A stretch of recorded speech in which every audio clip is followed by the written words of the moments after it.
Yeah, it's dark. The moon landing happened, Jake. Real dad shit, dog. Don't fuck with me or I'm gonna fuck with you. For all the emo sad girls, I want to touch bellies with this man.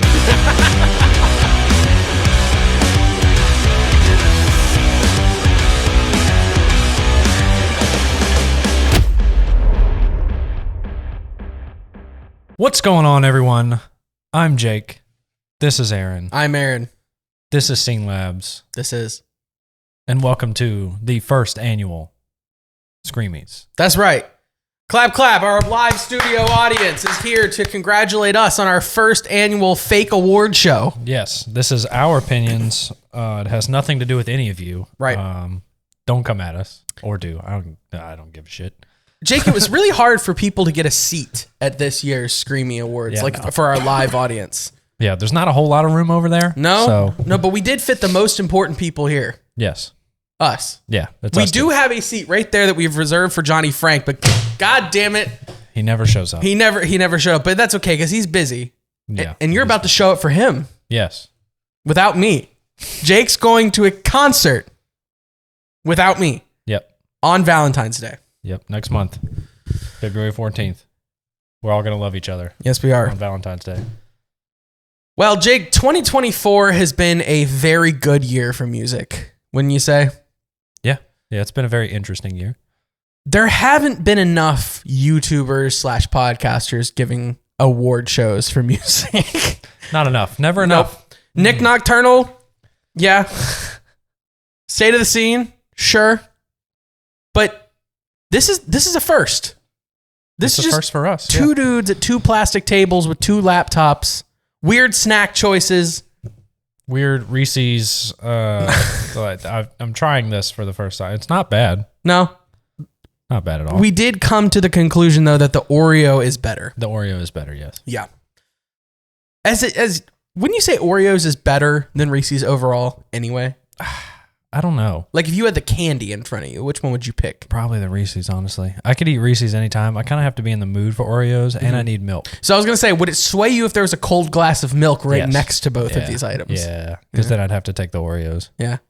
But if there's no milk and I'm just eating it, the dry Oreos, dipping Reese's in milk? Are we really about to have a train? Train interrupt our goddamn award show? I should put it out there. There are no awards being sent out to our winners. But what you do get with a Screamy is bragging rights. Through us. And I think that that's pretty important, you know? Yeah. The way I look at it, you got the big three of scene podcast YouTubers. You got Nick Nocturnal, you got Scene Labs, and you got State of the Scene. We're in the big three. We're in the middle? Yeah, kind of right in between. Above. No. Those guys would step on us like a bug, but they are cool dudes. I wanted to just get this out of the way real quick because I didn't tell you this before we started recording. Knocked Loose won every single category on State of the Scene's award show this year. They swept everything. Good news for you guys. Therefore, we're not that into them. So I want to preface this with I know that Knocked Loose is on everyone's tongue right now. Knocked Loose is a part of our awards. They're not, I'm just getting it out of the way now. They're not going to win.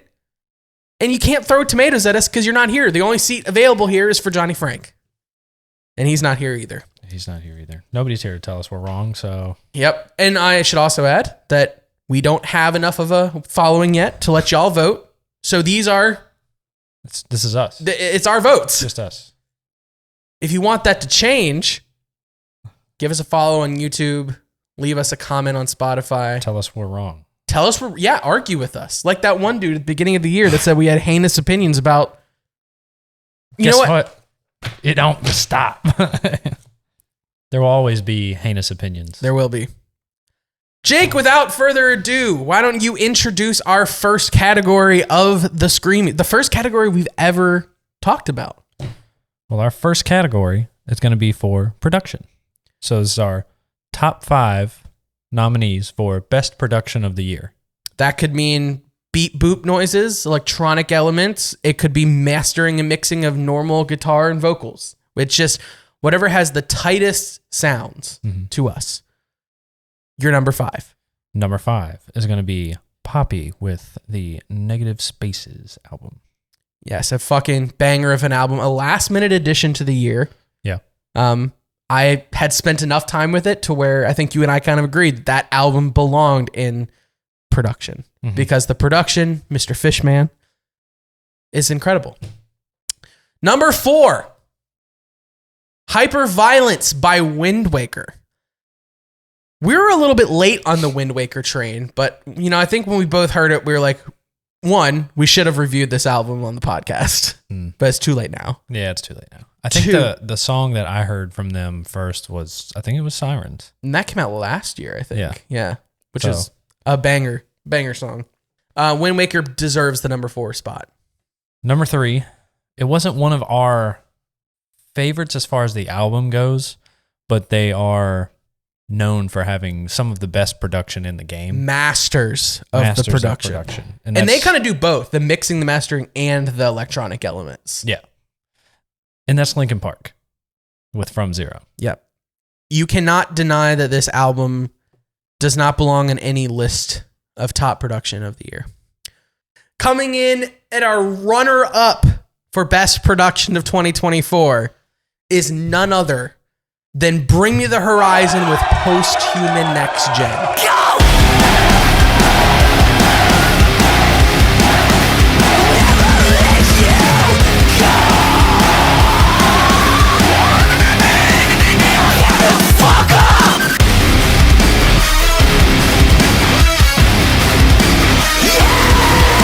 This is undeniable. And I think on a normal year, this would have won. But this was not a normal year. Bring Me the Horizon had a lot of competition in every category this year. Jake, who is the winner of the Screamies Best Production of the Year? The winner is our Screamies Best Production of the Year, Eminence with The Black.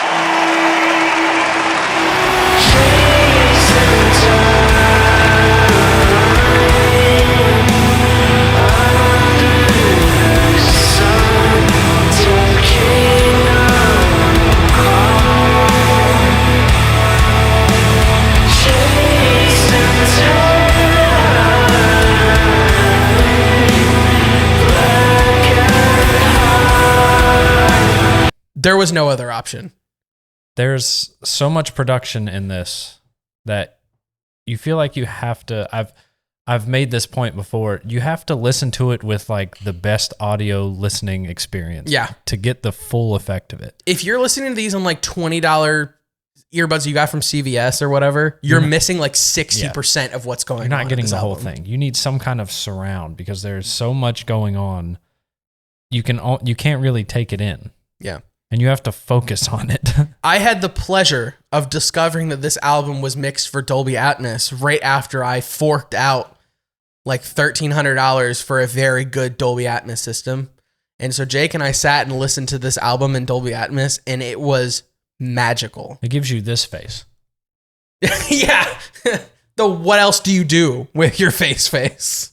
You're just staring at the screen. You're not seeing what's in front of you. You're staring at the screen and your brain is just trying to take in all that's going on around you. Yeah. And I don't think I've ever heard that from any other like... Linkin Park has done it before to that degree. But when you add in all the string instruments and like the orchestral parts of this album, and not only that, but you got to remember all of those instruments have to be mixed and mastered into the track. Yeah. The audio levels were perfect. There was not an instrument or vocal that was too loud that made something else feel muddied. It was perfect. That's our number one. It production. is. Congratulations, Eminence. Now, oh yeah, clap. Thank you, empty Johnny Frank chair. Now to introduce our next category, I'm going to have my friend introduce our nominees for the artwork of the year. Take it away, Blake. Hey everyone, my name is Blake, or as some people on Twitter might know me by as the Metalcore Clown Boy. So today we're going to be going through Scene Lab's top 5 album artworks of the year. So coming in at number 5, we have Knock Loose's You Won't Go Before You're Supposed To. Coming in at number 4, we have Capstan's The Mosaic. That's an incredible piece of artwork. I'm still mesmerized by it to this day. It actually made me add the artwork category to my list. So coming in at number 3, there's Like Monster Flames, The Cycles of Trying to Cope. Number 2, Wind Waker's Hyperviolence. And Scene Lab's album cover of the year will be going to 156 Silence's People Watching.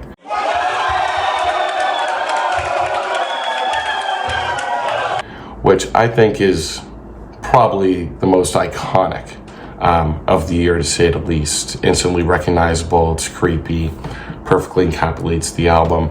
So great choices by Scene Labs. Thanks again, guys, for having me on. And let's see what we have in store for 2025. Peace. Hey. Yeah. Dude, 156 Silence definitely deserves this win. I don't think I've seen another artwork and been like, oh God, what? Yeah. What is that? I remember it was just all over Twitter, as were some of these, right? Like Yeah. the Wind Waker album artwork was everywhere too, but for the wrong reasons. People were accusing them of it being AI, and then they were like, nah, bitch, here's the receipts. Yeah. And then it was just fucking cool. Yeah, all of these are great. This was a tough one for us to rank, I think, but I'm pretty happy with. They were all really good, especially like Capstan's Mosaic. That is an actual mosaic. Yep. Just like trash, pretty much. And then the Knocked Loose, it was just... Yeah, that was just such a eerie image. Yeah. Like peak. I'm pretty sure it's photography. Like it's an actual picture. Yeah, I think so too. Yeah. I think I've seen behind the scene photos of it. Yeah, that is a amazing shot. But thanks again, Blake, for introducing those for us. Blake was a big part of our first year as a podcast. We might have some more friends coming up. But before that, Jake, what is next? What is our next category? We have our solo of the year. Now, can you clarify what this means? It's not specific to guitar. Yep. It is our instrument solo. So we have some on here that are not just guitar. Yep. There's other string It could be instruments. piano, There's violin, cello, whatever you want. Saxophone. Well, I'm sorry. Whatever we want. Because yeah. It's ours. Go start your own podcast. That's right.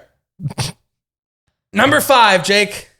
While She Sleeps, To the Flowers. To the Flowers was a song that was talked about a lot this year. And the general consensus was that this was probably the best While She Sleeps song ever on one of their weakest albums ever. It was a very weird combination, but it did belong here nonetheless. At number 4, we have the track Divine by All That Remains. Jake, can you have a solo of the year list without thinking about All That Remains? Well, I mean, when you have a guitarist like they do, Jason Richardson is a legend, and he is on lots of other songs just as, because somebody wants a kick-ass guitar solo. Yep. He's great at that. Yep. So, of course, they're going to be in the top 5. They're a little lower on the list. Because we know they can do it. You can't win every time. Yeah. All That Remains writing a really nasty solo. While it belongs in the top 5, it did not shock us. Yeah. It's expected. Number 3 is also an example of a band we know can crank out a really gnarly solo. What we got next? Black Veil Brides with Bleeders. Yeah, this song absolutely belonged on here. Again, a band that we know can produce a magnificent guitar solo. Mm-hmm. But it was magnificent nonetheless. Yep. Getting into our runner-up, Jake, who do we have next? Eminence with Come What May.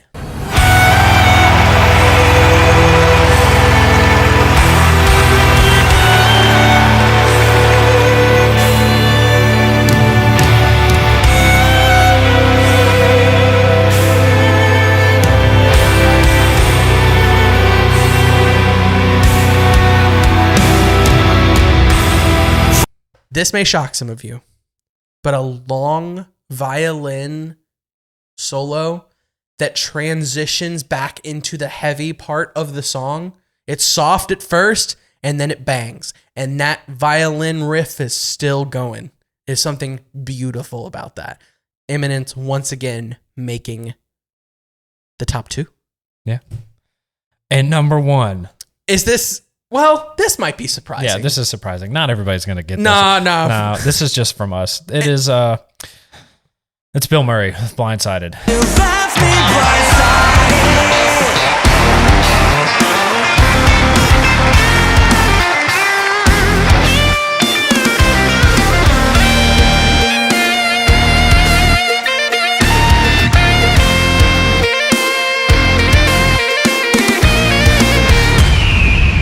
Hey, didn't we do a Yeah, we did plug?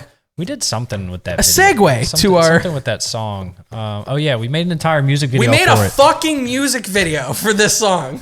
Go watch it. It is a saxophone solo. Well, it's kind guitar of and saxophone. But the saxophone I think is what pushed it over the finish line for me. Yeah, because you're like, oh, this is a pretty cool guitar. Saxophone. Yeah.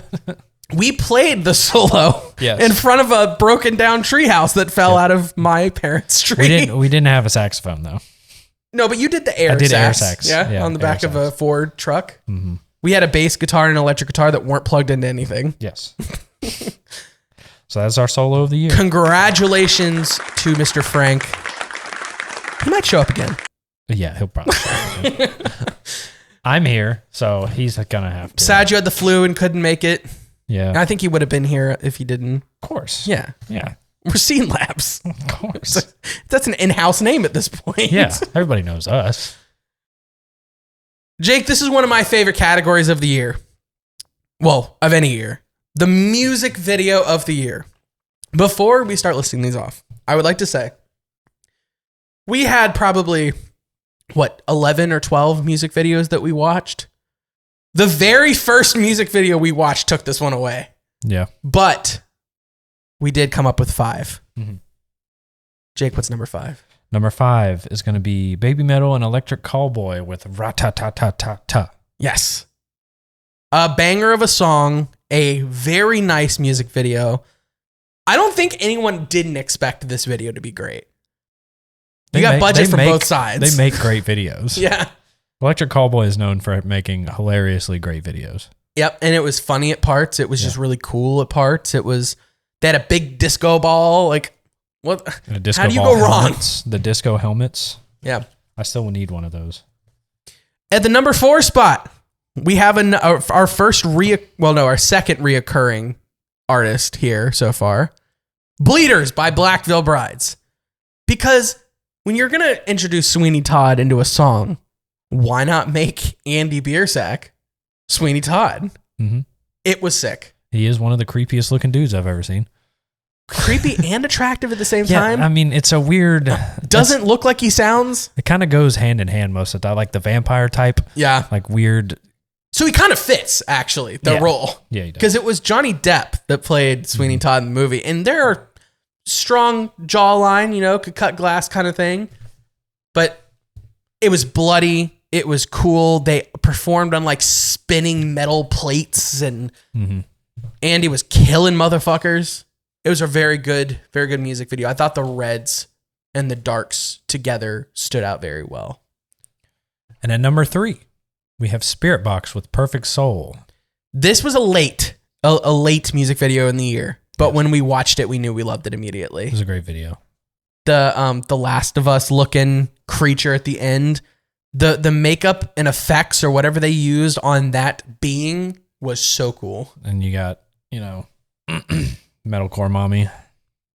Yes, indeed. In that white dress that Black she had and on. white. The whole video was black and white too. That was another really cool thing about it. And it stuck with the theme of their up and coming album with Tsunami Sea. Who's our runner up, Jake? This is the one that you were trying to make number 1. Nuh-uh.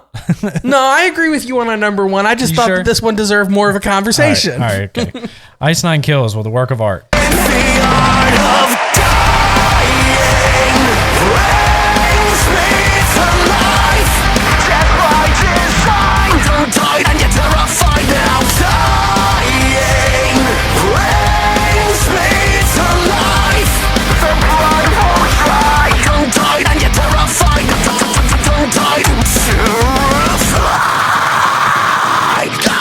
I know you're sick of the horror, Jake, I'm sick of the horror. but you got to admit, if this was something you weren't sick of, this video was fucking cool. and gross. It was fucking gross. He wouldn't even rewatch it. I was like, nah, I've seen it. He would not rewatch it when we were making this list. I don't need to watch it again.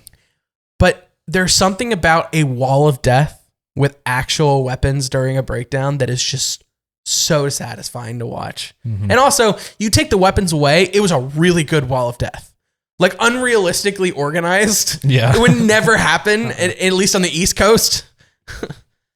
And our number one music video of the year, without question, we never wondered.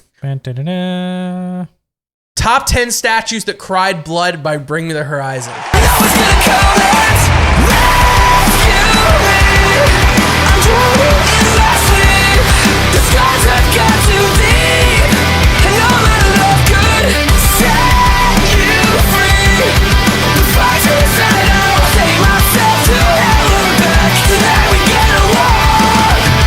You thought I was the Bring Me the Horizon fan, and I probably am the bigger between the two of us. You're the Bring Me the Horizon fan. But when he saw this video, that video is great. There's so much going on. That had to have taken days. No. It was not a 1 day shot video. No, I bet you that took at least a week to get all of that right. They found a way to blend cool motorcycles doing flips over top of the band that's performing. Now, if we're taking in like the special effects that also had to be put in and all the CGI too, true. That probably took months. Yeah. Months and months. You know, I'm going to say it. God, I'm trying to go this whole award show without saying his name. But we know there's another artist in the scene that makes really good music videos, okay? Mm-hmm. Really high budget stuff. I would venture to say, even if I was a stan of this music video is better than anything that Falling in Reverse has ever put out. I fucking loved this video. There were so many elements to it. There were so many colors. You had a crowd. You had a motorcycle. You had a little cute robot. You had Ollie with fucking android eyes and shit. The shit was sick. Cyberpunk as well. Yeah. Yeah. And it didn't look overly CGI either. Like there was definitely a lot used, but it was good CGI. It was good. Let's tone it. Let's keep it down a notch. What do the band say when they're about to play a sad acoustic song? Let's turn this down. Yeah. Turn it down. Y'all want to take a break before we get back? A little soft. Yeah. We got songs that made you cry. We got the feels tracks of the year. Feels with a Z. With the Z. Feels. So Nick Nocturnal can't yell at us because his was the feels are reals. The feels are reals. Yeah. Songs to cry to. Coming in at number 5, we have In Reflection by Our Hollow Our Home. Our Hollow Our Home is a band that we talked about a lot this year. Went through a lot of crap. They are no longer a band. A lot of drama. But this song was very sad. The slow acoustic song. And I think we both loved it when we heard it. At number 4, we have Where Does the Light Get In by Hot Milk. This was easily one of our favorite songs of the year. Yeah. It was a very like emotional song. And it wasn't slow and soft, emotional and sad. It was like a chorus in a church. Like yeah, it was not a ballad. It was ballady with really high moments. There was screaming, there were guitar solos, but it was emotional. Mm-hmm. I mean, you get a song like that, it's very special. She hits those highs. Yeah. She just keeps going up. What's next, Aaron? Number 3 is The Black by Eminence. This song could have been number 1. All 3 of these top 3 songs we could have made an argument for number 1 for all 3. We set it on number 3 because The Black has a lot more going for it than just sad. And we thought maybe it could pop up somewhere else. Perhaps. Maybe. My favorite song to listen to in Dolby Atmos this year, though. Oh, yeah. For sure. For sure. And it was one of the first albums we reviewed this year, was the whole Black album. Mm-hmm. So, what's number 2, Jake? At number 2, The runner-up. we have Dig It by Bring Me the Horizon.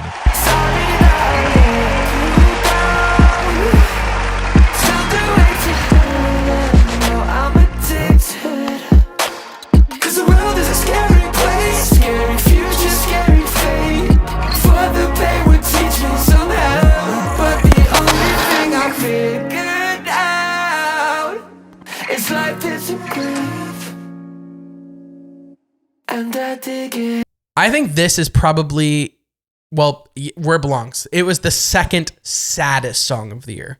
This wasn't like an uplifting emotional song. This was just truly dark and sad. And I think Ollie did a great job of articulating the lyrics through emotional methods of vocals. It was a very good song. Easily one of my favorite songs of the year.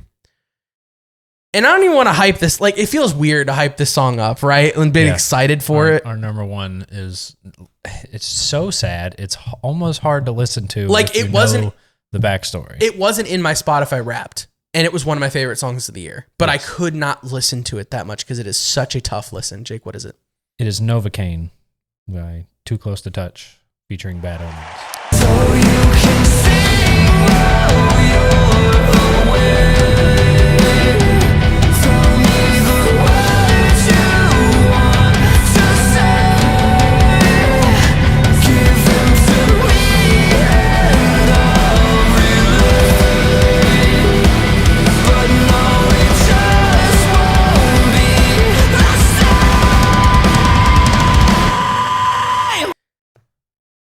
Everyone that has heard this song knows that the song itself is sad, but when Noah starts singing this like open letter to his friend that passed away, R.I.P. Keaton, it's so sad. Like, you can't help but imagine yourself in a situation where your boy like passes away or something. It's just really sad. But it definitely wins the feels tracks of the year. Is that another friend? Do we have another friend coming up that wants to chat? Yeah. Who do we got? Who do we got with our next pre-breakdown and call out of the year category? Hey guys, we're Thin the Herd. I'm Levi. And I'm EJ. And this is the Scene Labs call out of the year. At number 5, we got Wage War, the show's about to start. Perfect start to an album as the song entails. What's number 4, EJ? Number 4, we got Memphis Mayfire Infection. Sick band, glad they're still doing stuff. Just saw them live the other month with Asking Alexandria. At number 3, we got Spirit Box Soft Spine. Such a banger. One of the songs of this year that were just heater. What's number 2, EJ? Number 2 is my favorite on the list. One of my favorite bands right now, Bill Murray, Empty Handed. He's got 3 things to say. God bless our troops. God bless America. And gentlemen, start your engine. Could you make up your mind? Sick song, sick album, sick band. Hopefully we get more albums like this from them in the future. And number 1, we got the collab of the year, Alpha Wolf, Ice-T, Sucks to Suck. This is Alpha Wolf, motherfucker. You wanna die?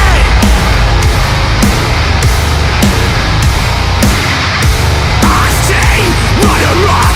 Count your teeth, pick her up. Sucks to suck. Sucks to Suck, bro. Go listen to Thin the Herd and go listen to Two Sides of Me. We're releasing a collab song middle of this month. January 17th. See y'all. Peace. Dude, we love them. Then the Herd, great dudes. Levi, great vocalist. EJ was a late addition to this project, so I want to give him his flowers too in the edit room. EJ is an amazing dude, amazing vocalist, and it was super nice of him to also join us. We love you, EJ. Thought he was a good match for this category. They do some killer breakdowns. They do. I want to talk a little bit about the winner here. Alpha Wolf and Ice-T. What the fuck? Having Ice-T, well, they have a verse by Ice-T. Uh-huh. It's And then kind of having- all a pre-breakdown. Yeah. That whole thing is a pre-breakdown, but having Ice-T do your pre-breakdown, like, This is Alpha Wolf, motherfuckers. do you want to die? Like, what the fuck? There was nothing harder than that verse this year. Yeah. And I say verse. It wasn't a one-liner. It was he talked to the people. And then Alpha Wolf obviously come in and his like Ice-T run amok. Like great banter, great breakdown. We can't forget about our runner-up, though. Bill Murray. We argued a little bit about We did. if they should win or not. Having Kevin James with the Gentlemen Start Your Engines. It was such a good decision. It almost won on the meme alone. Yeah. Just the meme of it. And in fact, I think if it was just you on this podcast and you were the only one with opinion, I think that would have slightly taken number one by Alpha Wolf. I love that call out for the breakdown. It's not a super long breakdown though. I think that was kind of the breakdown wasn't all that hard. Yeah, this is just call out. Yeah, just and getting Kevin James to call it out is creative. It was funny, and it almost won. I would say if this was like a vote, it would have been like that close, but it wasn't a vote. No, it's just us leaning real hard into the fuck you, the ego of it. Dude, because that's the thing with award shows is people in the comment sections get so mad. It's not that. Start your own podcast. Yeah, this is our favorites. Us two. We talked about this for like 2 days. Yeah, we thought this was going to be a possibly 2-day venture. This is day 3. This is day 3, right? We're actually recording on day 3. So we put effort into this shit. Yes.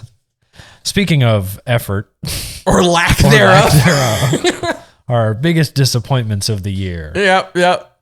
Jake, start with number 5. Number 5 is... Oh, hold on. Before you say that, all of these could have been number 1. We cut some of our runner-up. We can't forget about our runner-up. Oh, yeah. So this barely could not make the top 5, but I had to mention it because it is important to both you and me. One of the biggest disappointments of the year is that Danger Kids still should come back. There's They're like 2 people. Things. There's like 2 people listening to us that even know who Danger Kids is. Everybody should know who Danger Kids is. You should know who they are. All right, take it away. Number 5, we have Feedback by Day to Remember. Oh, God, that hurt. Fuck all their fans, I guess. It hurt so bad. Do you remember the hype we had for when that song was being teased? Yeah. We're like, they just released Miracle. We had arguably one of the best breakdowns a Day to Remember's ever done. And then we got this. Yeah, and then you're like, what the fuck you mean? What the fuck is this? You don't want my feedback. This shit garbage. I'll give you my feedback. I don't care if you want it. It's ass. One thing I wanted to add, though, is this song was way better live. Was it? He screamed like the entire second half. Oh, well, they had to change it to make it better. I guess. Nobody would have wanted to see it. The streaming numbers weren't up to par, so Jeremy said, well, we'll switch it up a little bit. Yeah. I still want to play it. Number 4. This hurt very much. There was no Posthuman Next Gen US tour. What the fuck? You know how many Bring Me the Horizons tours other countries got this year? Oh, tons. Everyone. They had the best lineups. Like Sleep Token and Bad Omens. Token? Sleep Token. They had Noah Sebastian from Bad Omens get on stage with Ollie on multiple dates. Spirit Box tour with Bring Me. Like, what the fuck? It would have sold out here, I promise. Anyway. Number 3? Number 3 is, Danny Worsnop hates metal. Yeah, no, this just in, folks. I'm getting a breaking news. Danny Worsnop just doesn't like metal music. He had like a 6-month thing on TikTok where he would get in and answer fans' questions, and he said, I just do it for the money. Essentially is what he said. Yeah. Very disappointing, Danny. For Danny. the money. That's it. It makes him money. So he doesn't actually like the music. There's plenty of people, that do this because they like the music and they make no money. Yep. And they continue to do it. Fuck you. Number 2 is Ronnie Radke. Oh, brother, this guy stinks! Because can you have a disappointments list without mentioning this cocksucker's name? And it's not like... We're surprised. We're not surprised. And his music doesn't disappoint us.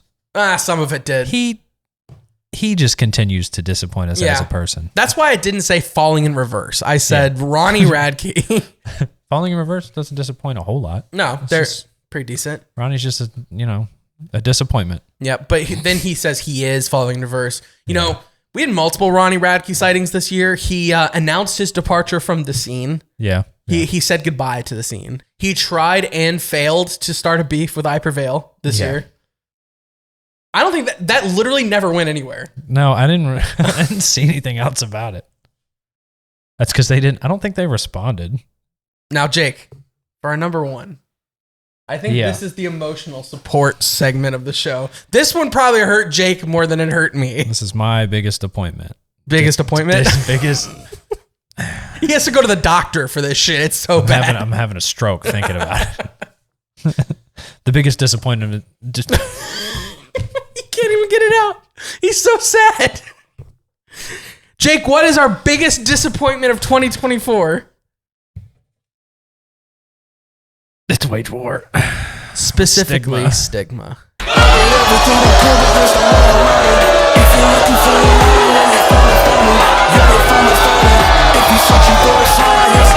Heads on the grave, 5 nails on the casket. Bones laid to waste, let them rot with the maggot. Heads on the grave, 5 nails on the casket. Bones laid to waste, let them rot with the maggots. Imagine your most anticipated album for like 4 months, probably. Yeah. And then you got stigma. And that like the hype for me was just every single they released. It's like, I remember please. the first single, Magnetic. Please be better. When Magnetic came out, we were like, okay, This might not be how the whole album goes. this is an okay song. In fact, song. I think we did revisit it a little bit more than we thought to because it was one of the good ones. Yeah. That was the bad thing. Wage War will continue to be a very important band to you and me. Mm-hmm. Let's try again next time. Yeah. See you next time. I don't know. What's next, Jake? Now we can bring the energy back up to actual winners and not losers. We have our best live performances of the year. Yep. This, and let me clarify a couple things about this. I did not include songs that Jake and I saw in concert. This was professionally recorded videos on YouTube. Like, so if this band is not on this list, but if they were, let's say that Sleeping with Sirens did like a fully filmed, maybe mixed and mastered live recording and video. That's what I'm talking about. From official YouTube pages. Number 5. At number 5, we have Baby Metal and Electric Callboy with Ra-ta-ta-ta-ta-ta live in Europe. That's right. That's right. Dude, Baby Metal and Electric Callboy at one point owned 2024 when this song came out. It was massive. Yeah. Then a lot of other crazy shit happened and it kind of did get a blanket thrown over it, but this was one of the biggest songs of the year. And the live performance was everything everyone wanted it to be. Yeah, it was like a huge like double stage. And Yeah. That was a great performance to watch. Like, to give you an example, most of y'all's favorite bands will never play an arena this big. Sorry. Number 4 is Spirit Box bringing Tati from Ginger on stage for Circle With Me. Posted from Spirit Box's official YouTube channel. Metalcore mommy. I love me some Spirit Box, and I did not realize how much I loved Ginger. I don't even know that I liked the band Ginger as much as I liked her vocals. Mm-hmm. She sounded so good, and I was not expecting the accent. You know, a lot of like musicians with accents, it doesn't always come through in their singing. Hers was strong, and it sounded so cool. Yeah, And it was in the rain. It was black and white. Great performance. it was great. What's number 3, Jake? And number 3, Are we going to piss people off that this is so low? Yeah, because this is definitely everybody's number 1 because it was so big everywhere, not even just in the scene. No, it was like on the news everywhere. It pissed people off, like pissed the people off. soccer moms and Yes. It's Knocked Loose and Poppy on Jimmy Kimmel Live. The album is called You Won't Go Before You're Supposed to. Here with the Grammy-nominated song Suffocate with help from Poppy, Knocked Loose. what the fuck? This actually happened. Okay, this is massive. Yeah, this is some kind of weird dystopian. This had never happened before. No, and it wasn't even the performance that really like took me back. It was Jimmy Kimmel saying the words "Knocked Loose" and Poppy. This would have been like if Kiss performed on a like late night talk show in the 80s when it was devil music. Was Kiss that niche though? It was It's devil Knocked music. Loose? Everybody called Okay. it devil music. Okay. Yeah, no, that was crazy. People were like writing letters to Jimmy Kimmel demanding apologies Yeah. for the shit. And it was a great performance. I mean, I have the hiccups all of a sudden. Oh, great. Number 2 is Imminence performing The Black, and I'm going to butcher this, at Yestads.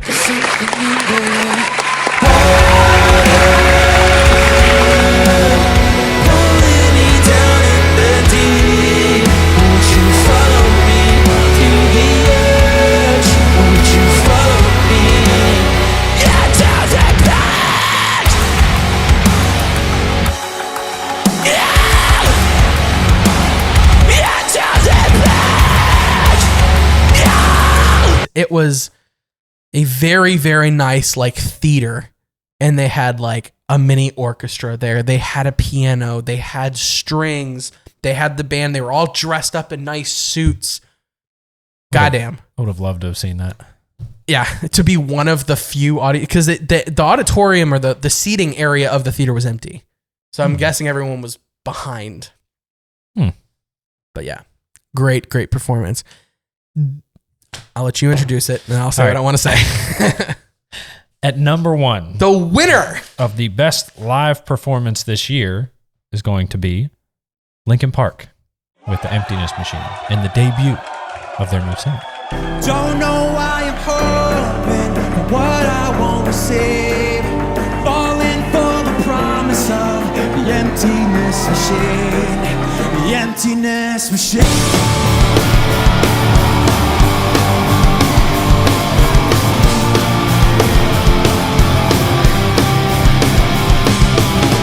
Going around like a revolver.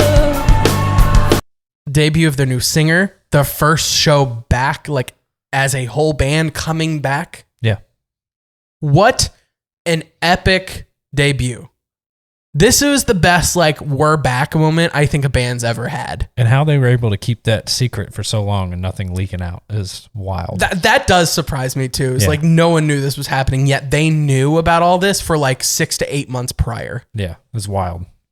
And the performance was so good. Like, I think, and the way they did it, they chose the perfect song because she does not sing until the second verse.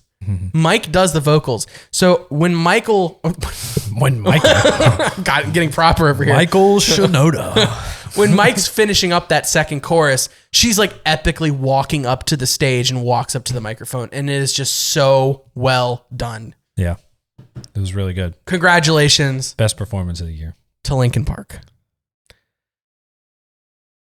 Only got a few categories left. Yeah, we're breezing through this pretty well. Yep. And I'm still pretty happy with our choices. I thought we'd get to this point and I'd be like, I don't agree with this anymore. We made the wrong call. But so far, I'm pretty happy with what we did. Yeah. So our next category we have here is going to be EP of the year. There wasn't that many EPs that came out this year, was there? Like, Not do you a feel like whole there were lot. less than, well, The Plot and You alone brought us 2, kind of 3. Yeah. But They did their own like creative weird thing is what They they did. wanted to do. Yeah. I don't know. Which it definitely would have worked as just one album. number 5, We have Thin the Herd with Herd Mentality. They have one of the best EPs this year. yeah, they did. And I don't care how small your band is. If your band blows me away like this fucking EP did, I will talk about you every episode. Yeah. Bill Murray was not big when we first started talking about him. Oh no. And honestly, I think we're the reason he's as big as he is. It's all because of us. Yeah. Actually, I personally put out the word to quite a few people. Now we have contacts, and yet he couldn't even show up because he was puking. Poor guy. I feel for him. Then the Herd killed it this year, and they deserve this spot. Yes. Number 4 is another band that started off when we knew them as a very small band, but have blown up significantly to the point now where they're touring with Asking Alexandria and Memphis Mayfire. Yeah. They played here at a rec center. Archers, All That I Have Left. Banger of an EP. It was so great. And if seeing them live play into a rec center to like what, 40 people, if that, Yeah. was insane. And now they're opening for some of the biggest metalcore bands in the game. They're so good. Deserving. It's all it takes is a couple people and, somebody to find this band. That's right. And it might happen for quite a few people that we have separate categories for, Yes, indeed. hopefully. At number 3, We have A Bud That Never Blooms by Gore. Did you even know who Gore was before we went into this year? Have you ever heard of them before January? Well, that's all they have out. So no. No. Gore stole my heart this year. Every time a song of theirs off this EP would come on, I'd just be like, fuck, Spirit Box, who? No, I'm just kidding. But that's the idea. It's like, I don't know. Their music videos, first of all, are so pretty. Mhm. They have some really cool videos, and their vocalist is incredible. This EP could have been higher if it wouldn't have been so stacked this year. We didn't have a lot of EPs. There wasn't a lot of quantity, but there was quality. Mm-hmm. By the way, should we just take this moment to apologize to the Counterparts fans? Before we get into the top two, we're sorry, okay? They're not here. I don't apologize to anybody. You heard me, Ethan. Oh, Different Ethan. Not the one okay. you know. 'Cause I work with him. He's probably the biggest Counterparts fan that I know. I feel like every Counterparts fan I meet is the biggest Counterparts fan I know. Yeah, I guess. It's like you don't just casually like Counterparts, you like are invested. That is your favorite band Yeah. of all time. It was a good EP. We just didn't have enough time with it this year, and it's borderline hardcore. Yeah, we're not really hardcore people. I mean, The guy from earlier this year should tell you that. Our little phone call. yeah, Yeah. that guy. What a douche. What is our runner-up for EP of the year, Jake? Number 2 is going to be Kingdom of Giants with Bleeding Star.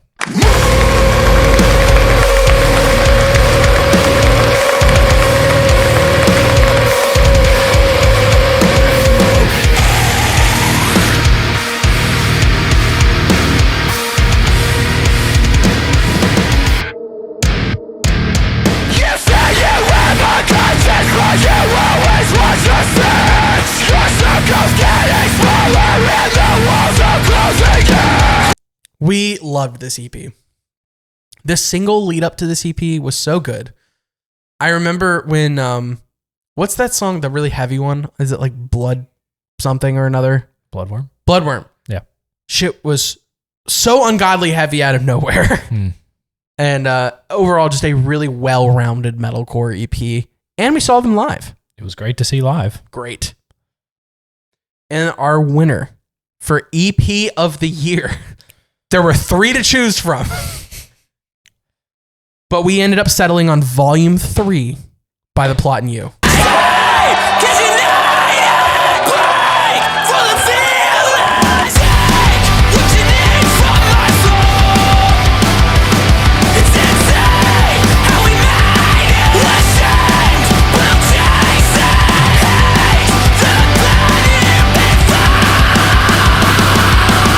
Look, I know it's only 3 songs. I know that some of these bands have 5, 6, 7 songs. I mean, hell, Bring Me the Horizon released an album a few years ago that they called an EP that had 9 songs on it. That's an album. It was an album, but they called it an EP. But The Plot and You released some of the best quality metalcore and like kind of pop punk at times Yeah. this year. They just did not miss. There was not a single bad Plot and You song that came out this year. Mm. But I think it was really close between Volume 3 and 2. Yeah. At least for me. I was like, ah. But Volume 3, winner of the Screamies Scene Labs EP of the year. How are you feeling so far? You feeling good about our decisions? Yeah. Yeah. I don't think I'm going back on any of these, mostly because it was so hard to do it in the first place. I don't want to change it now. Scratch this whole episode. We're going to start over. Redraw. Yeah. All right. So, for production of the year, So, Jake, what is our next category? our next one I have over here. Yes, you do, because you didn't send it to me. Yeah. Well, I also don't pay for. Jake wants his laptop to have a use. No, I don't care if it's here. It's just easier. It is. This is a special And I don't- category. and I don't pay for Microsoft Word. This is true. So on my notepad here, we have. This is a very special category to both of us because I'm pretty sure could you argue that we're friends with most of this list? Yeah. I'd say so. What is this list? So this is going to be. We're going to call it your next favorite band Because they are. because they are. They could potentially be anyone's next favorite diehard band. So any of these could be your next favorite band if you just give them a listen. Yep. They're all great. They're all small. Mm-hmm. What was our Under 40,000? Yeah, Under we'll call 30,000? it. We'll call it under 50,000 because that's a good They're middle. definitely under 50,000. They Yes. might be under 30,000. Some of them are under 10,000. Yeah. So at number 5, we have Illest. Dude, Illest is one of those bands that if the right person heard it at the right time, could be like what Archers did. Yeah, And and all of these hardcore dudes would probably like it. Yeah. It's really good. It's a good. Well-rounded. Their newer music is very well rounded because they do have the new vocalist, Mhm. and Micah is focusing on his screams. Yes. So he's got a lot more work in that than he used to. I would They're say definitely coming up. that Micah from Illest is top 3 vocalists on this list. Yeah. When it comes to screams. When it comes to screams, yes. And then at number 4, we have Saving Vice. Yes. This is one you're more familiar with than me. Yeah, Saving Vice is a band that came across my radar this year, actually from State of the Scene. Shout out Sam and Marcos. I gave them a listen because I had seen like kind of some of their artwork behind their music, and it was like really gothic, like almost old Motionless in White style.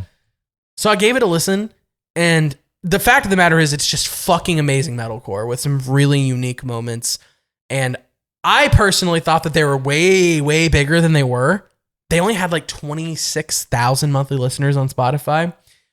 And that should go to show you that I thought that they were at least a 200,000 listener a month band. So Saving Vice deserves number 4. At number 3, simply because they didn't really put out a whole lot this year. They did put out a couple really good songs. Good songs. We have Census. Because Census is constantly on the verge. Yes. Like at It's any so moment. close. And we've seen them live. Yeah. So we can tell you they're amazing live. Ben is one of our friends. He's been a friend of both my podcasts. Mhm. And sweetest dude, makes some really good pop punk, hard rock, metalcore. You fucking name it. The dude's had Rory from Dayseeker on a song. They can do anything. It's great. And any day now. And it could definitely be your next favorite band. But they weren't the winners, Jake. They weren't the winners. Who is our runner-up? Our runner-up for your next favorite band is going to be Thin the Herd.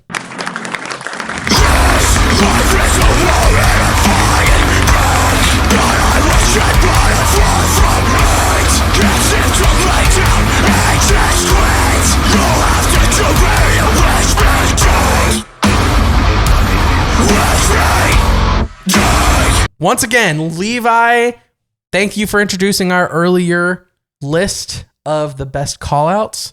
But you're on another list, my friend.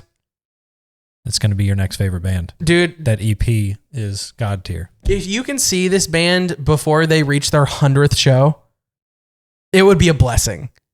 Unfortunately, we have not seen them live yet. We tried because they were touring with your number 1 pick. Our number 1 pick for your next favorite band. This is, will be our number 1 pick until they are until they're big. huge. This is your next favorite band. Two Sides of Me. Is this even real? Talking to a phantom. Are you even here with me? Or just a ghost? Is this even real? I can hear the echo. Are you even here with me? Or am I talking to God?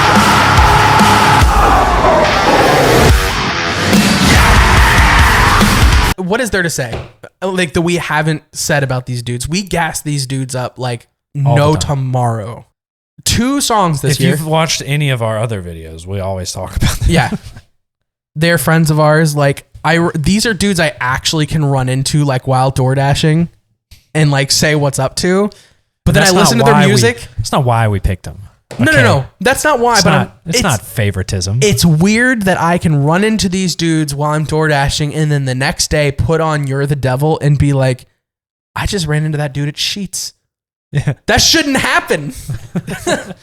But yeah, it is an honor for us to have them at number 1. They could be your next favorite band. Easily. Speaking of 2 Sides of Me, Tony. Where are you at, Tony? Tony. Tony, I need you to introduce the best breakdown of the year. Take it away. What's up, everybody? This is Tony from Two Sides of Me, and I'm about to give you the Scene Labs breakdown of the year list. The year has ended. We got a year full of breakdowns. Let's see which ones made it to the top. At number five, we have Bleed From Within's In Place of Your Halo. Track goes so hard. Congrats to Bleed From Within. At number 4, we have Not Enough Space with their song Primitive. Number 3, you already saw this one coming. We already know it's at least in everyone's top 3 this year. It's Knocked Loose and Poppy with Suffocate. How could you not? I mean, it's such a good track. At number 2, we got Ice Nine Kills with A Work of Art.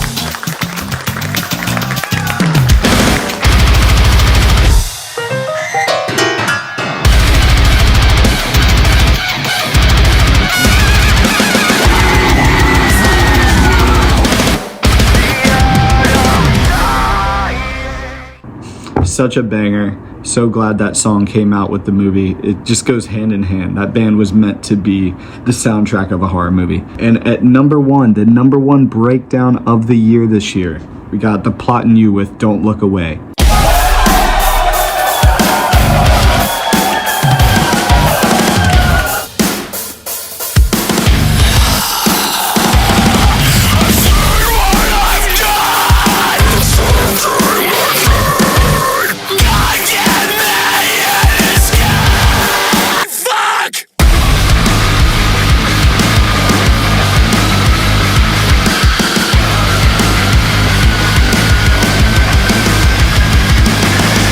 So congrats to everybody. It's been an amazing year for breakdowns, amazing year for metal. So let's see how 2025 competes, all right? See ya. There was not another man for this job. The man's written some nasty breakdowns. The man is on the way to being on this list himself for multiple different bands, not even just Two Sides of Me. Yeah. But our number 1, it had to be Don't Look Away. Were you? I think that was me bringing it to you I and think convincing you. I think so, because I think our number 2, Ice Nine Kills, was my number 1 breakdown of the year.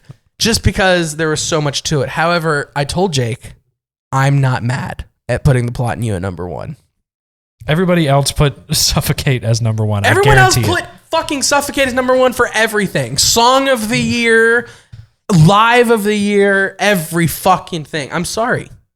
You've won enough, all right? Not to us. Now, and I want to give other people a chance.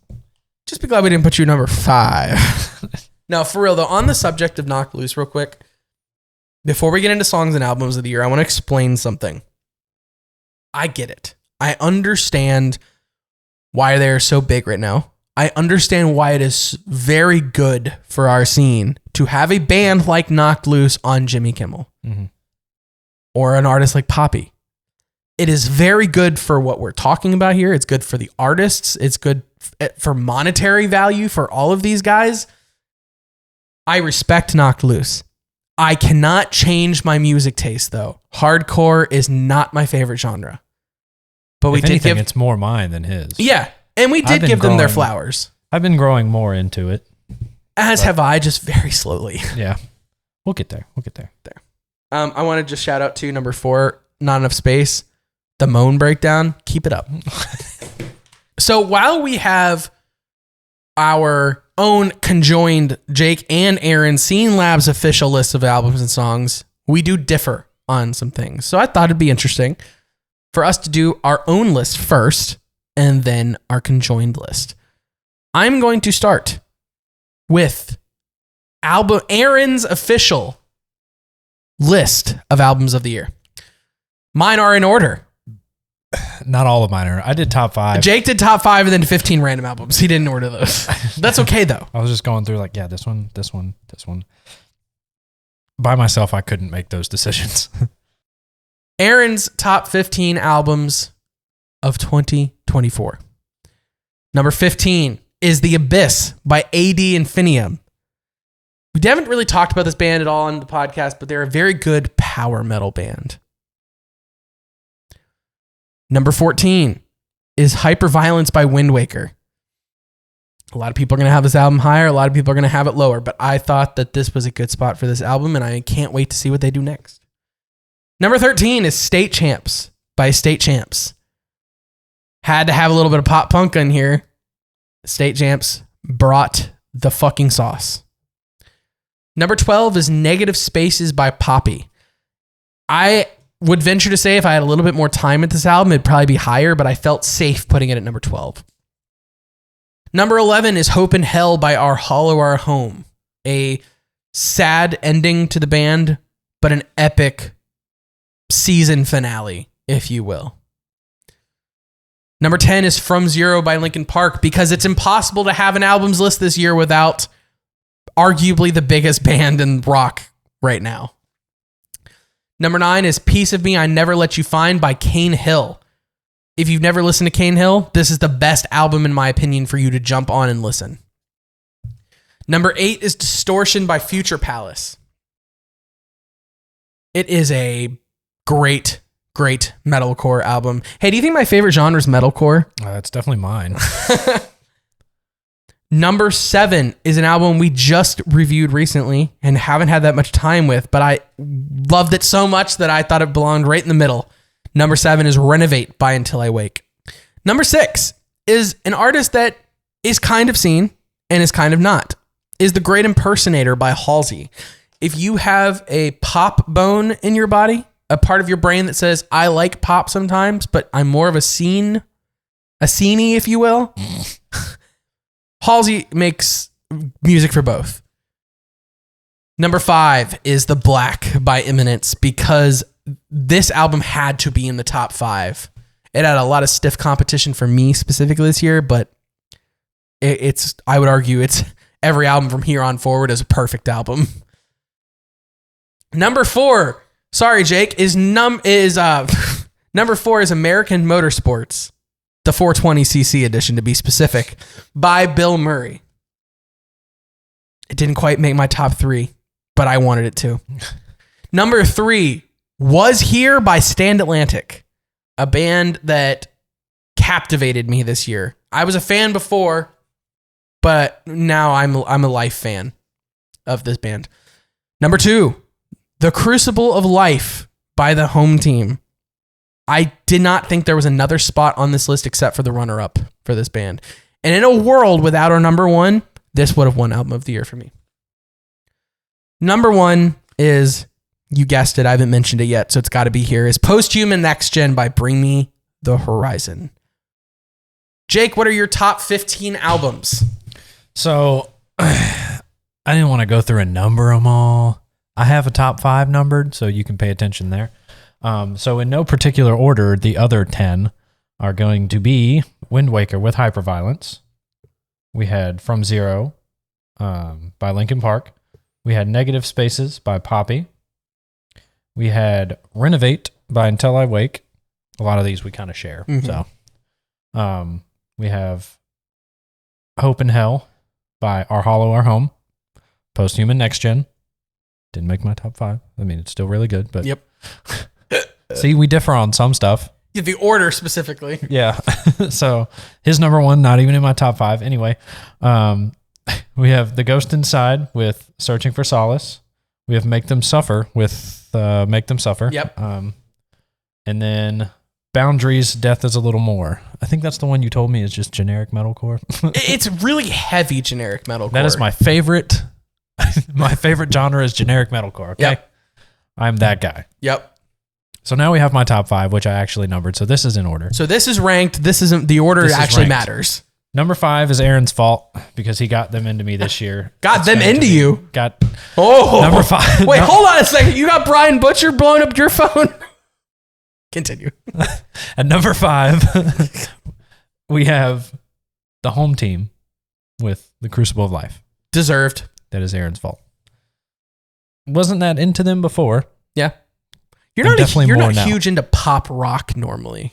Not really. Not a whole lot.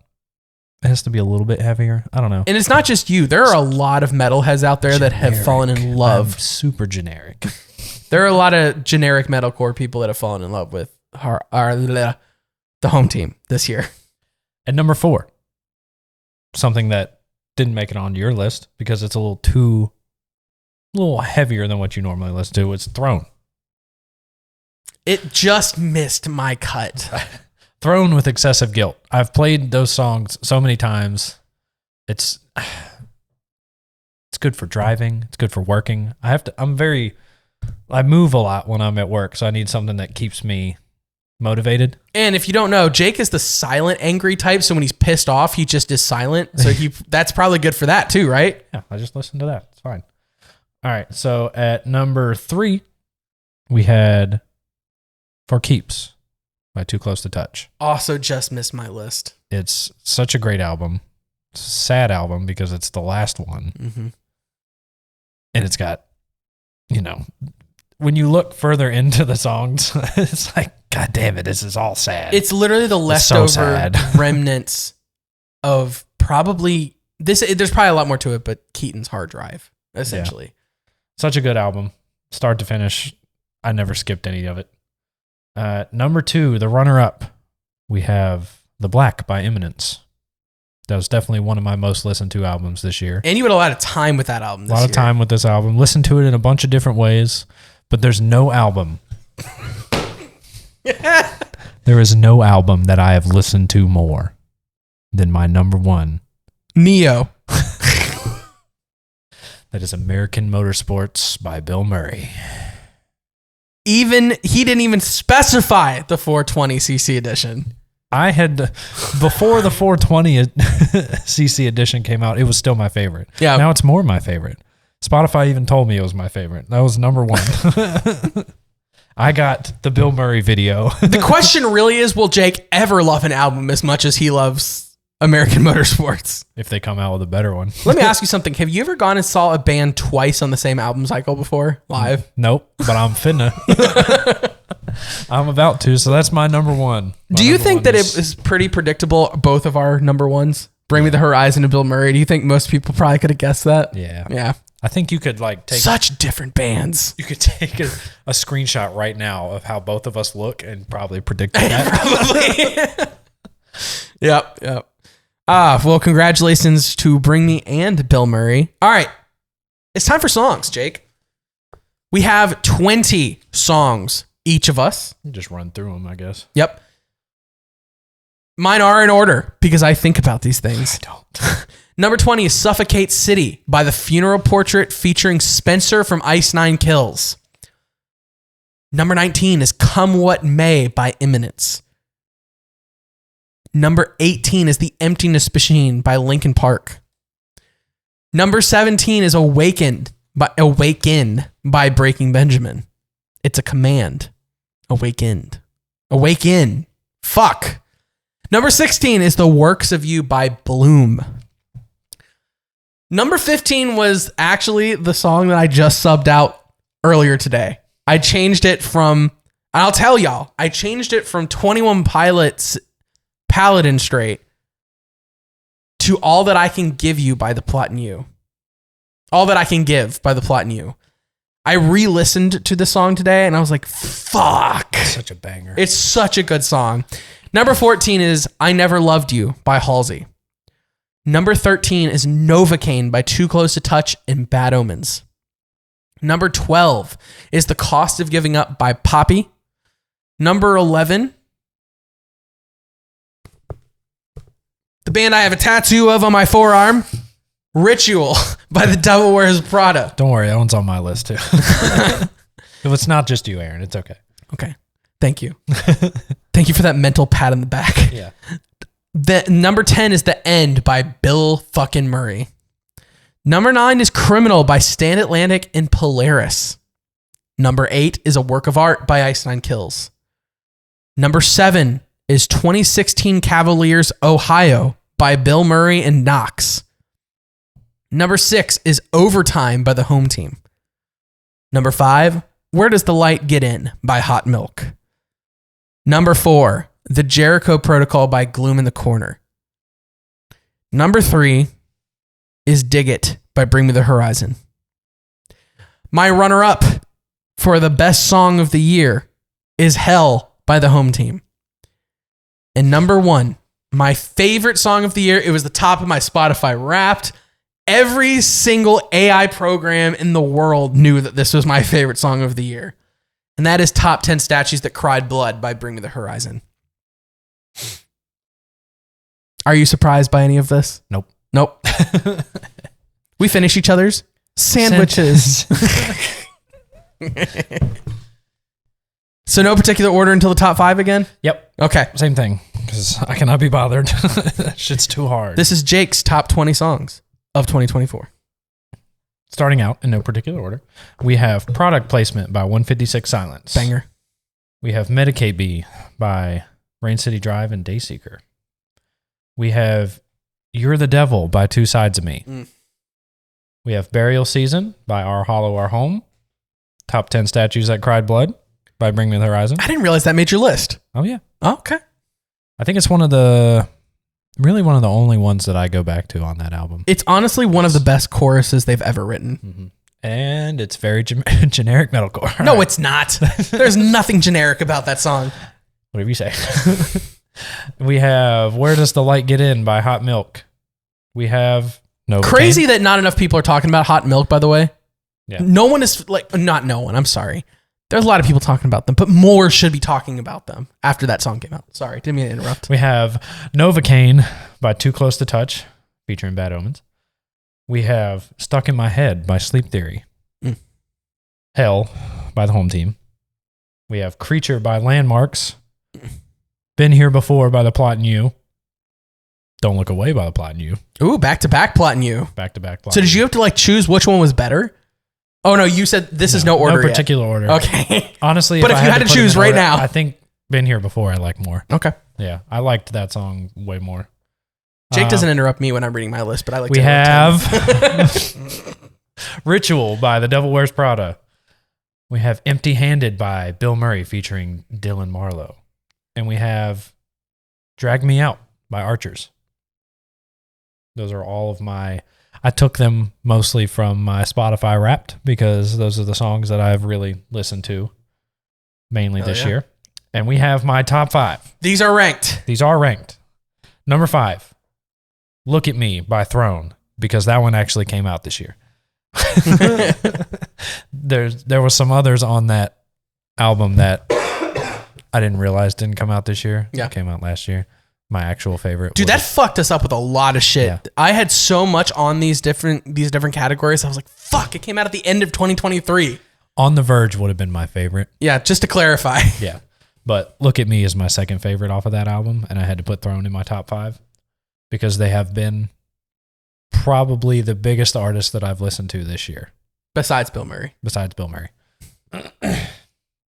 At number 4, we have Skin and Bones by Silverstein, The Return of Silverstein. And I'm excited for that one. Mm-hmm. We have... Double albums coming out for them. Yes. Another one by Too Close to Touch. This one's actually in my top 5. Disappear. That was probably my favorite album. That was probably my favorite song on the album, just as a song in itself. Chorus is so good. It's so good. At number 2, the runner-up, we have The Black by Eminence, simply because of its listening pleasure. Yep. 100%. And number 1, a song that we've spent way too much time with. How many times did we listen to this song in one day, you think? Oh, it was all day. We only listened to one song. It was probably I don't like think 20 we listened. times. I don't think we listened to any other music that day. Hey, just so you know, if you make a music video for a song, you'll probably be sick of the song by the end of it, but somehow this song is still Jake's favorite Number song of the year. 1, Blindsided by Bill Murray. Number 1 song of the year. We made a music video for it. Again, go watch it. Yep. We put a lot of work into that. All day we listened to that song nonstop. That's right. I don't remember listening to any other music that day. I don't think we did. We were hot and we listened to Very hot Blindsided. in the middle of the summer in like a field with no shade. All right, Jake, this is the moment everyone's been waiting for. These are our agreed lists where we take both of our tastes, combine them, discuss things. It took us hours. 3 hours. We were supposed to just on record this these. episode this day. Yeah. And we couldn't because Just it took on so these 2 alone, it took us 3 hours. long. Yep. I'm thinking let's do songs first this time. Let's switch it up. All right. We'll do songs first. And we'll go back and forth. Sure, I'll start. Okay. At number 20, we have Suffocate by Knocked Loose. And Poppy. I forgot to write Poppy down on that. I'm so sorry. But yes, that song deserves to be on here, no question. Number 19 is Criminal by Stan Atlantic and Polaris. Probably your favorite song off that album. Yeah. Because Polaris. If Polaris would have released anything this year. Polaris. They didn't come out with anything this year, so I wanted to... I think, hold on, did we...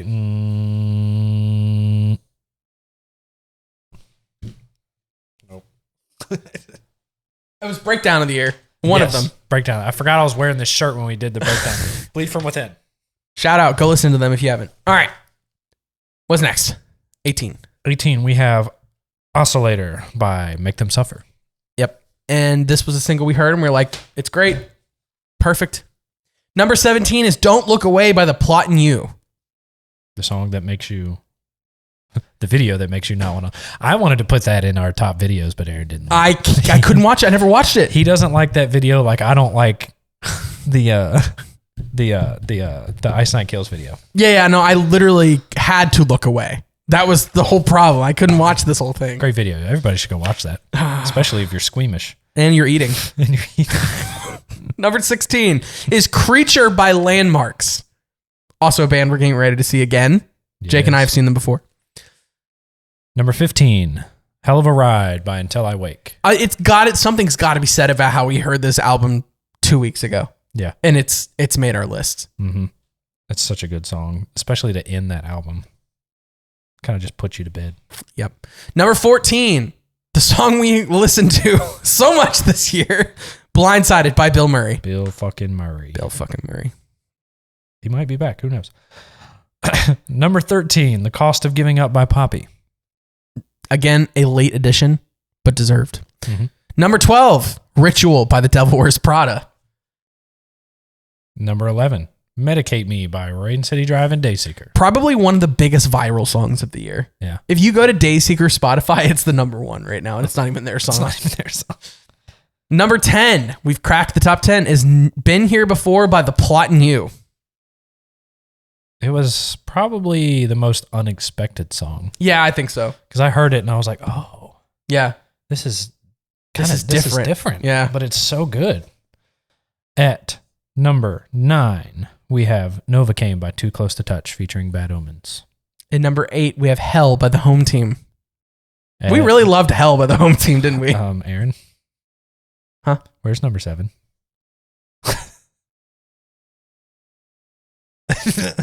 Did I repeat a number anywhere?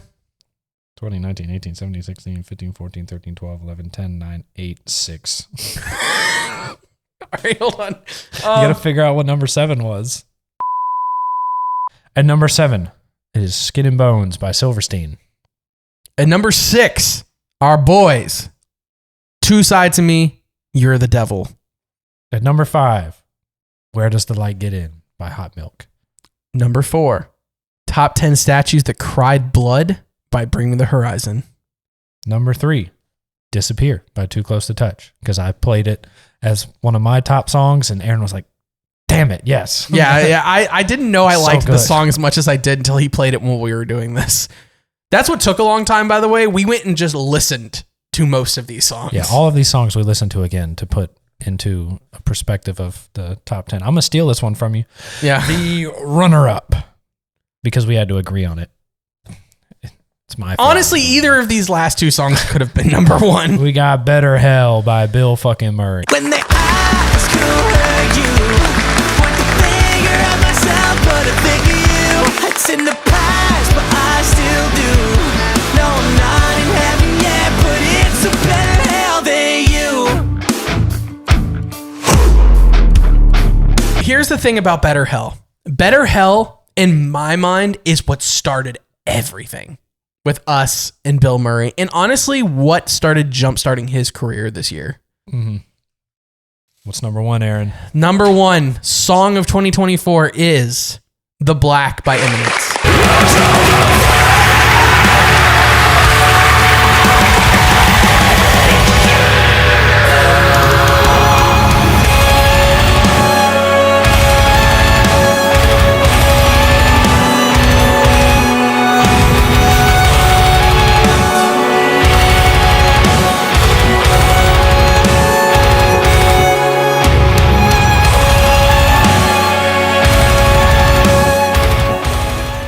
so many different ways you can listen to the Black. It's like every time you listen to it in a different way, you get a different experience. But specifically The Black and Better Hell by Bill Murray. I mean, honestly, this was the closest to a tie, I'd say, between these two songs. For us together, we love these songs. We would each give these songs a 9 or more out of 10. Mm-hmm.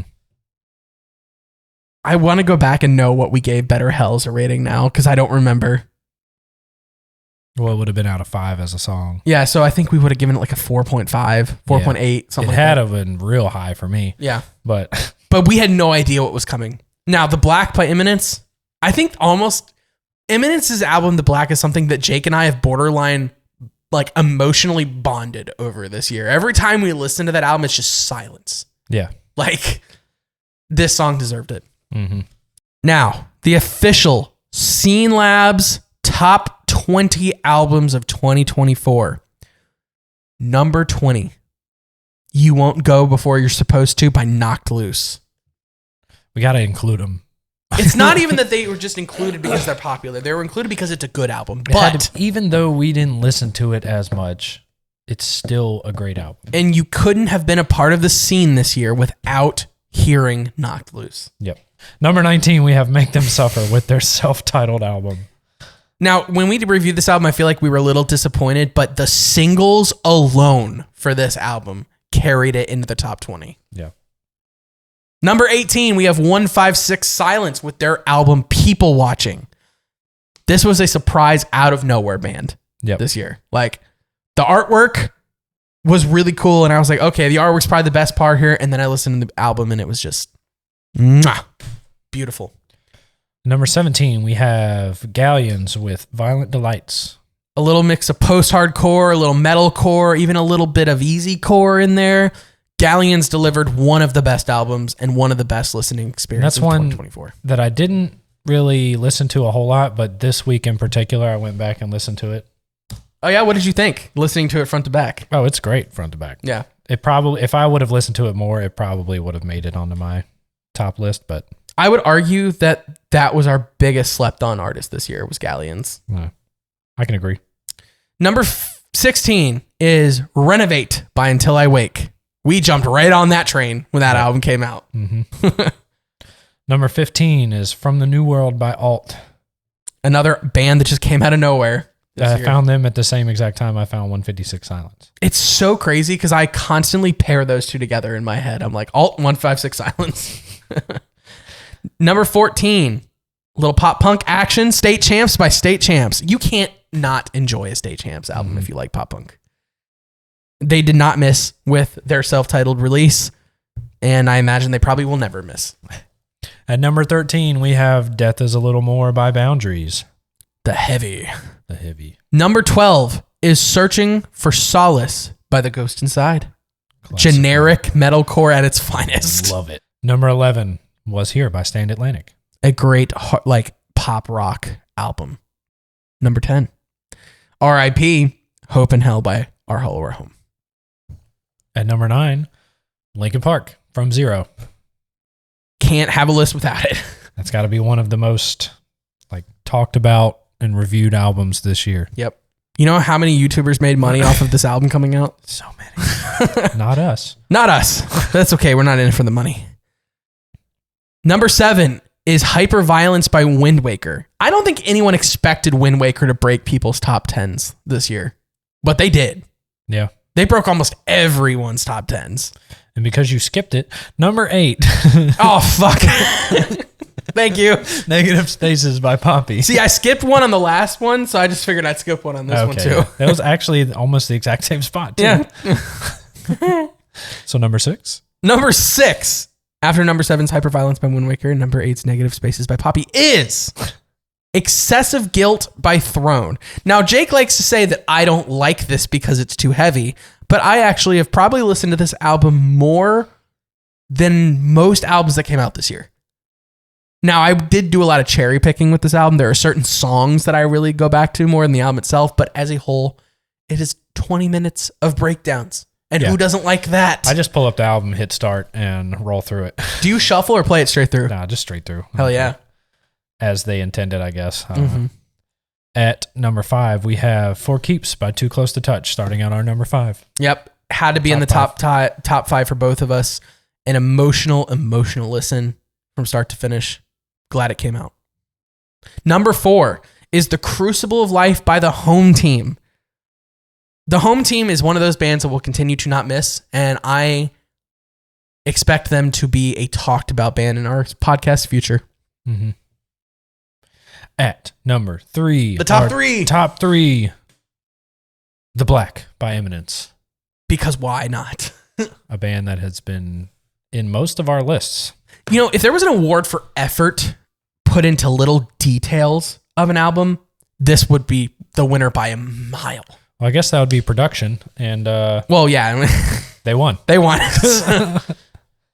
Number 2 was Aaron's album of the year, Posthuman Next Gen by Bring Me the Horizon.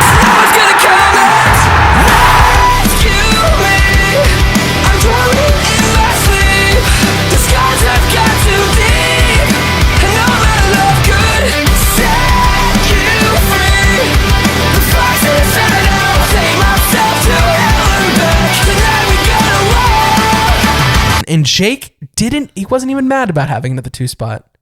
Well, no, because what's in the number 1 spot, Aaron? That's it. There is no number 1. Lies. It's American Motorsports 420cc edition by Bill Murray. We were just a sundown cigarette. Burn out in the air. Lay my head on that snowed out window. Like you way too drunk to drive me home. Won't know the truth for a while. Saw that rust belt cold freeze over that Florida smile. I know I had to let you go.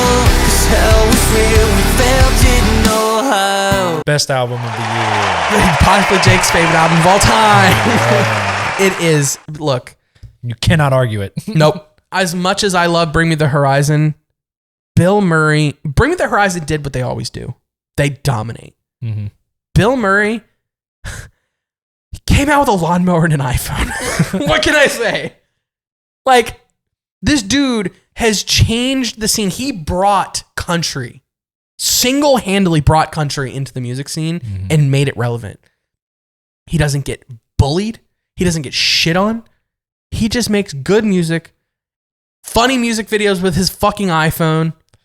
And nobody hates on it. It's No all one good. hates it. It is a world-renowned album. And let me just remind you, for all the serious scenes out there that are like, oh, I don't like funny music, the lyrics aren't funny. Some of them are really fucking sad. And to the point where Vessel himself, he put his staff on the ground to signal a call to the only person that could open for Sleep Token. And he answered. Bill Murray. Open for Sleep Token. Fuck the UK. They got the best tour of the year. We didn't get that. Jake, this is our final category of the evening. And this is the most important one. Who owned the scene in 2024? Whose world was it and we were just living in? We have the top 5 for you.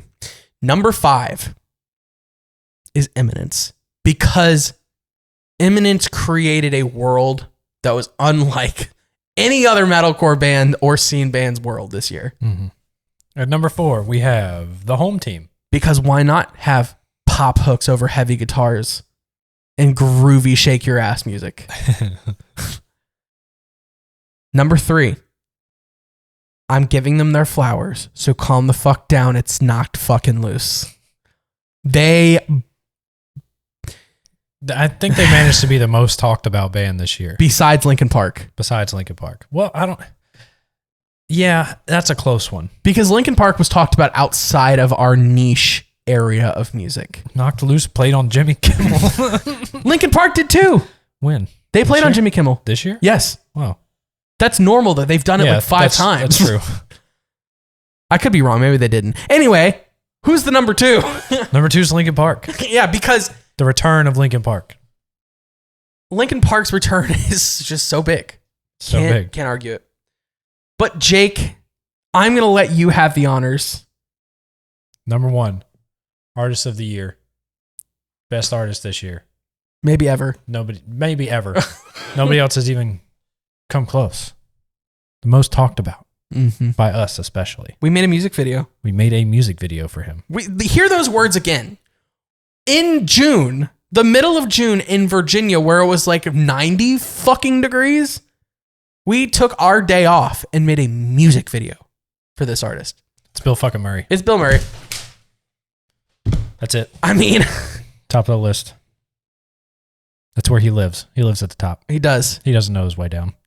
He's I don't stuck think. there. I think he's stuck. He's stuck at the top. He's sacrificing himself to stay at the top, so no one else has to. It's nothing he can do to bring back down. He's got his little Honda push mower, his little fucking His white dog. running shoes.